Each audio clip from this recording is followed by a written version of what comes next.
et que toi aussi tu vas entretenir cette parole-là. Parce que quand on entretient la parole demande un soin. Alléluia, une discipline. La parole demande de l'assaisonnement. Amen, amen. Et quand tu finis, la parole demande un partage pour voir si c'est bon. Quand tu prépares la bonne viande, tu vois c'est la part de mon mari, tu vois c'est la part de mes enfants. Tu partages cette parole, tu partages ta viande. Et quand vous allez manger tous et que vous allez vous régaler, c'est alors que la maison sera contente. Donc il faut être comme ça avec le Seigneur. La parole de Dieu qui sort, mes bien-aimés, doit être préparée et doit être mangée. Alléluia.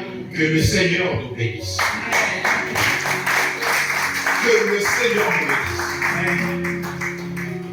bénisse. Je dis ça par rapport à notre thème d'aujourd'hui. Dieu agit par le feu. Amen. Alléluia. Amen. Dieu agit par le feu. Dis à ton voisin, Dieu agit par le feu.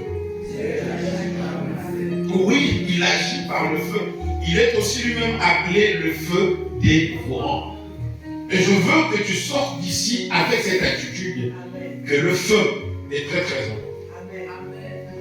Mais bien aimé, le feu, quand ça commence à agir dans ta vie, parce que ça peut agir dans la vie de quelqu'un, quand on a le feu de Dieu, parce que la Bible dit, celui qui vient après moi vous baptisera de l'esprit et de feu. Amen, amen. Et quand on commence à recevoir le baptême de feu en nous, les bien-aimés, nous sentons une certaine agitation. Le désir monte.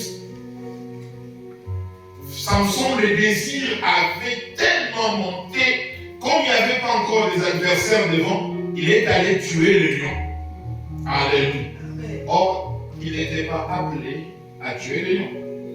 C'est pourquoi je vais vous dire tout simplement de ne pas, lorsque vous commencez à voir ou sentir en vous le feu d'esprit, n'abandonnez pas vos assemblées. Souvent, les gens, quand ils sentent une agitation quelconque de l'esprit, ils pensent qu'ils sont arrivés. Amen, amen. Ils pensent qu'ils deviennent des prophètes. Ils pensent qu'ils deviennent des archibishops. Ils pensent qu'ils deviennent des gens très très importants. Et ils font même peut-être aussi des réclamations que moi je suis déjà arrivé. Mais ce n'est qu'une agitation. Alléluia. Alléluia. Ce n'est qu'une agitation. L'agitation, c'est cette poussée qui peut être aussi positive, mais que tu ne maîtrises pas.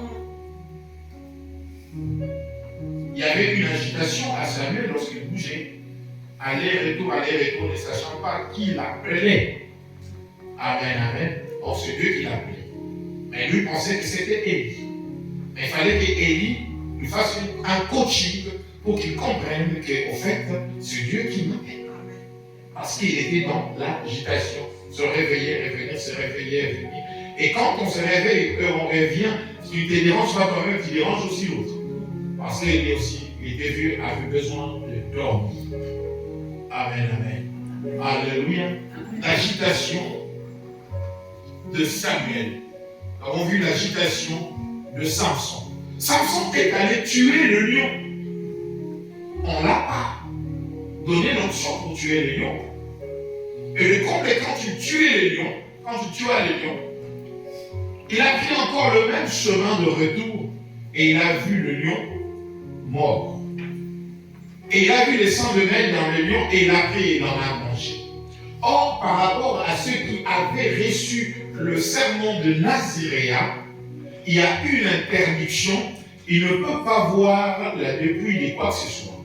Ni un lion mort, ni une personne morte. C'est-à-dire quelque chose de mort, il ne doit pas toucher, il ne doit pas voir. Mais ces jours-là, c'est là où les choses ont commencé à se compliquer parce qu'il y a Samson qui a vu un lion mort. Or, il ne devait pas voir la dépouille de quelque chose. Et je vais vous donner encore une révélation. C'est pourquoi le diable, sachant que Jésus-Christ doit revenir sur le mont des Oliviers pour aller dans le temple de Jérusalem. Or, entre le temple de Jérusalem et le mont des Oliviers, ils ont placé un cimetière. Donc, du coup, celui qui a le Naziréen, Jésus, quand il va descendre, ça va lui empêcher de traverser pour entrer dans le temple. Ça, c'est selon leur pensée. Amen, amen. Amen. Parce que dans leur pensée, selon leur loi, ils ont oublié que quand Jésus va revenir, il y aura l'abolition de tout. Alléluia. Amen. Amen, amen. Amen. Il y aura l'abolition de tout. Même leur piège ne doit pas ou ne va pas suffire. Parce que Jésus, en passant, le mort, la Bible dit, le mort ressusciteront. Alléluia. Et quand le mort sera ressuscité, les cimetières n'auront plus de puissance. Amen. Amen, amen. Parce que tout le monde sera ressuscité pour attendre le jugement. Et Jésus-Christ sera traversé dans un cimetière où il n'y a pas de mort. Alléluia. Amen, amen. Amen.